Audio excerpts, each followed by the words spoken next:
ये आज हम चाबी बनवाने आए थे। एक लॉक था जिसका लॉक जो है ना ये यहाँ पर अवेलेबल नहीं था, तो उसी की चाबी हम बनवाने आए थे। देखें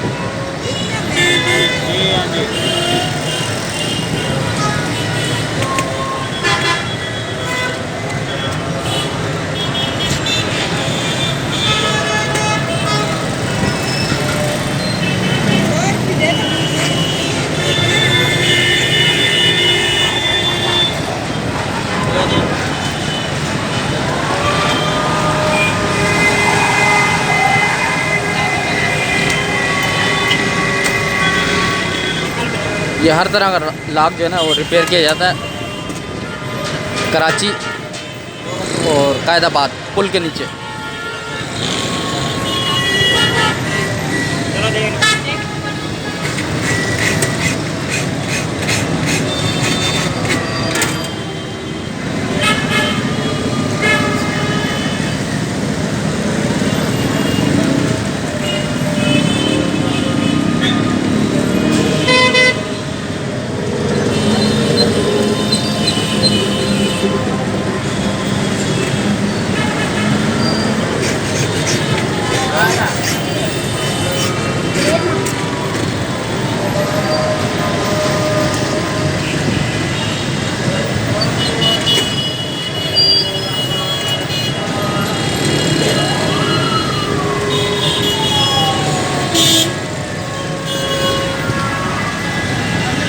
ये लॉक है।